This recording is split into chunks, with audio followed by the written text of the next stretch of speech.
Canada से अवैस साहब। सेठी साहब, मुझे इधर 15 साल होते रह गए हैं।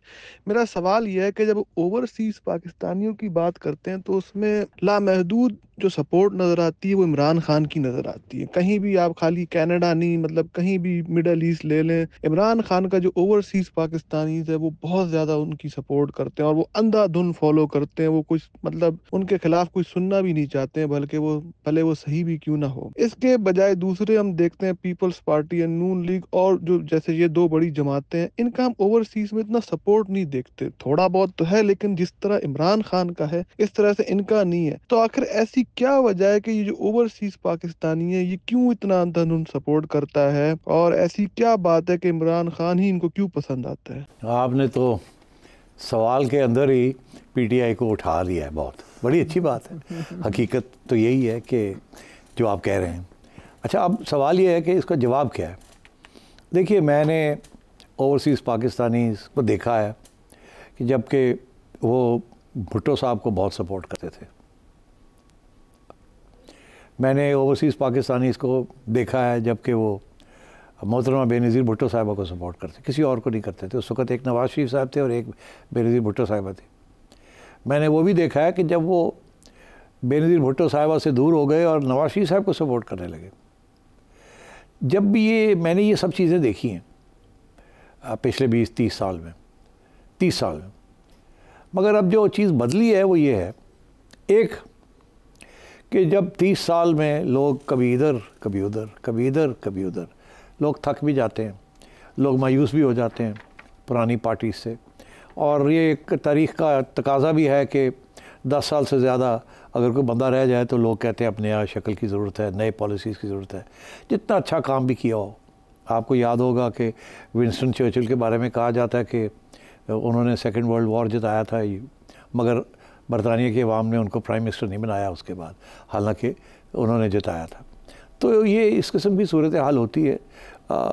लोग थक भी जाते हैं, मायूस भी हो जाते हैं, और change for the sake of change ये भी होता है। मगर इससे आगे भी बढ़ के बात करते हैं, वो ये कि नवाज़ शरीफ साहब के ज़माने में जो जनरेशन थी वही जनरेशन मोहतरमा बेनज़ीर भुट्टो साहिबा के ज़माने में थी। तो इसीलिए वो जब एक निकलता था तो उसके ख़िलाफ़ मुहिम चलती थी कि इसने ये किया, लोग बददिल होकर दूसरी तरफ चले जाते थे। फिर वो ख़राब काम करता था और ये वादे करते थे और वापस आ जाते। खान साहब की जो खसूसियत वो ये है कि पहली जो 2 जनरेशन्स थी एक्स, वो तो बेसिकली नवाज़ शरीफ और बेनज़ीर भुट्टो साहिबा थे। फिर उसके बाद जेन वाई आई, they started shifting towards Imran. Gen Z जो लास्ट में आई है, I think that's mostly about Imran. ये जनरेशन्स हैं, they are the internet generation, they are the global generation. इन्होंने, इनके जो इश्यूज़ हैं they very different. Nawaz Sharif साहब और बेनज़ीर भुट्टो साहिबा का तो करिश्मा था, उनको वोट भी मिला, फिर वो वालिद भी मार्टर हो चुके थे तो उनको 2 दफ़ा वोट मिला और तीसरी दफ़ा भी मिल गया उनको, उनके हस्बैंड को एंड उनकी पार्टी को। मगर और वो वहीं अभी भी मिलता है उनको। मगर जहाँ तक नवाज़ शरीफ साहब हैं, इनकी पार्टी के अंदर तो ख़ास करिश्मा कभी भी नहीं था।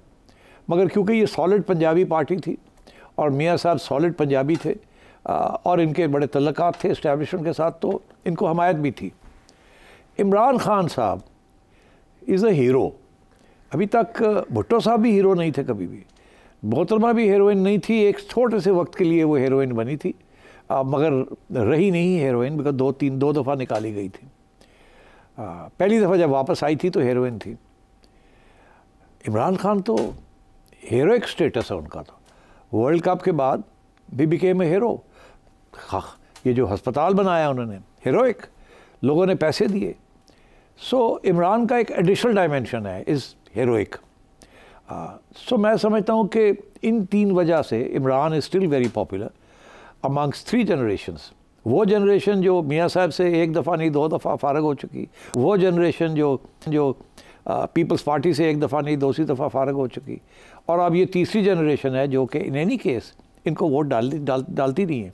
They want change and for them Imran, and they want looking for a heroic figure. So I think Imran fulfils all 3 categories. और फिर मैं ज़रूर ये कहूँगा कि उनको इमरान एक नेशनलिस्ट नज़र आता है। ये नेशनलिज्म का ज़माना है। उनको एक नेशनलिस्ट नज़र आता है। जब वो खड़ा होके और अमेरिका के ख़िलाफ़ बात कर देता है या किसी और के ख़िलाफ़ बैरूनी मुल्क के ख़िलाफ़ बात करता है तो लोगों को पसंद आती है ये बात। जब वो नरेंद्र मोदी को गालियाँ देता है तो लोगों को पसंद आती है ये बात। तो ही उनकी जो नेशनलिज्म है वो भी लोगों को पसंद आती है। हालांकि वो एक सियासत है, कभी वो नेशनलिज्म बन जाती है, कभी वो रिवर्स में चली जाती है, मगर लोग वही चीज़ याद रखते हैं जो कि उनको पसंद आती है। तो I think for all these reasons ये अक्रॉस 3 जनरेशंस इमरान खान साहब is now the most popular leader, इसमें कोई शक ही नहीं है। मगर अब बात यह है कि डिलीवरी भी तो होनी चाहिए ना। इसीलिए कुछ लोग ये कहते हैं कि इमरान खान साहब की 4 साल की हुकूमत में हमें कुछ भी नहीं मिला, ना पाया, ना कुछ मिला ही कुछ नहीं। अगर उनकी हुकूमत चलने देते, 1 साल और रह गया था उनका, तो फिर शायद ये जो रोमांस है इमरान खान का ये ख़त्म ना होता। मगर क्योंकि उनको निकाल दिया गया तो वो जो है ना फैक्टर कि जो ऑप्रेस्ड होता है या जिसके साथ ज़्यादती की जाए, ये एहसास ही हो कि उसके साथ ज़्यादती हुई है, हमदर्दी उसके लिए बन जाती है। जैसे मोहतरमा के लिए हमदर्दी बनी जबकि जुल्फ़िकार अली भुट्टो साहब की वजह से, और आसिफ जरदारी साहब के लिए हमदर्दी बनी जबकि मोहतरमा की वजह से, एंड सो ऑन। तो खान साहब जो है ये जेल के अंदर भी जितनी देर रहेंगे उनके लिए हमदर्दी बनती जा रही है। अगर पिछले इलेक्शन में इनको हिस्सा लेने देते तो फिर शायद ऐसी सूरत हाल ना होती, मगर क्योंकि इन्होंने उससे पहले ही इनको कन्विक्ट कर दिया और उसके साथ फिर और भी हमदर्दी बन गई उनके लिए। तो ये अब देखना पड़ेगा कि ये इमरान फिनोमेनन को कैसे ये टैकल करेंगे। और मेरा ये अपना ख्याल है कि जब तक वो वापस आके एक दफ़ा फिर अपनी टर्म पूरी नहीं करेंगे तो ये जो रोमांस है ये ख़त्म नहीं होगा। और वो कैसे होगा, किन टर्म्स के अंदर होगा, वो इसका जवाब अभी मैंने इससे पहले दिया है कि वो होना पड़ेगा किसी न किसी स्टेज पे। कैसे होगा, क्या होगा, उस पर खान साहब को क्या कॉम्प्रोमाइज़ करनी पड़ेगी, क्या नहीं करनी पड़ेगी, that is a separate issue. वो करना पड़ेगा, रास्ता खोलना पड़ेगा। वैसा आपको डिटेल में जवाब मिल गया कि क्या वजह है कि ओवरसीज़ इमरान खान साहब को क्यों ज़्यादा पसंद करते हैं। काफ़ी ज़्यादा ईडी बट गई है, थोड़ी और बांट लेते हैं। बांटे आज दिन है उनका, आज दिन है उनका। और ये भी अक्रॉस द बोर्ड है, सिर्फ पाकिस्तान की हद तक नहीं है, पूरी दुनिया में सेठ साहब की ईदी जा रही है सवालों के जवाब की सूरत में। मुल्तान से हारिस अजहर, हम कब तक अपनी स्टेट को और हार्ड कितना बनाएंगे? कोई माजी बईद नहीं, माजी करीब में हमने पीका को लाके सहाफती आज़ादियों का गला घोंट दिया है। हमने पतंगबाजी पर पाबंदी लगाकर सकाफती आज़ादियों को मजरू किया है। हमने इंटरनेट स्लो करके मुआशी आज़ादियों को उस पे जबर इख्तियार किया है। और ब्रेन ड्रेन इतना हो रहा है, क्यों नहीं हम स्टेक होल्डर्स को लेकर एक नॉर्मल मुल्क बनाएं, ताकि यहाँ पर वो जिस तरह फराज साहब का शहर है, इस शहर में हमको रहने दो, इस शहर में नगमे बहने दो। हाय अल्लाह, नॉर्मल मुल्क क्यों नहीं बनाते? मैं तो 40 साल से यही रो रहा हूँ और 40 साल से हम एब नॉर्मल बनते जा रहे हैं। तो अब कैसे इसको नॉर्मल मुल्क बनाया जाए? कौन सा लीडर है जो इसको नॉर्मल मुल्क बना सकता है? मैं समझता हूँ कि भुट्टो साहब बना सकते थे मगर नहीं बनाया उन्होंने। मैं समझता हूँ कि बेनज़ीर भुट्टो साहिबा बना सकती थी, नहीं बनाया। मैं समझता हूँ नवाज शरीफ साहब जब दूसरी दफ़ा जब आए हैं तो बना सकते थे, नहीं बनाया।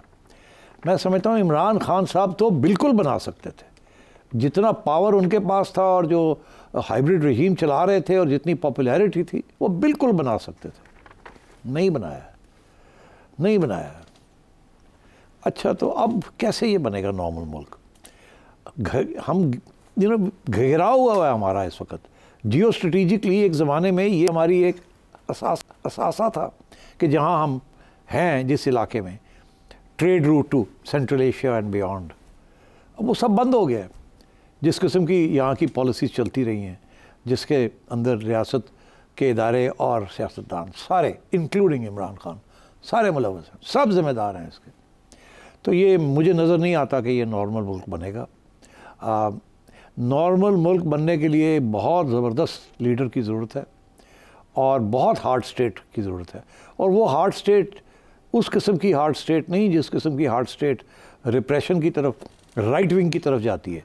वो राइट विंग ही नहीं तो हमें ये एबनॉर्मल स्टेट बनाया है, जंगजू रियासत बना दी है, लड़ाई झगड़े हमने किए हैं। वो उस किस्म की हार्ड स्टेट नहीं चाहिए हमें। हमें एक नॉर्मल कॉन्स्टिट्यूशनल हार्ड स्टेट चाहिए जिसमें कानून सब के लिए एक हो। अभी मैंने इसके ऊपर लंबी चौड़ी बात की। तो इसलिए मेरे दोस्त, अगेन ये बहुत अच्छी आपकी ख्वाहिश है। उम्मीद है कि जो लोग पावर में हैं वो सुन रहे हैं, मगर मेरा नहीं ख्याल कि इसके ऊपर कोई लाअमल होगा। I am sorry, I can not give you any assurance on this.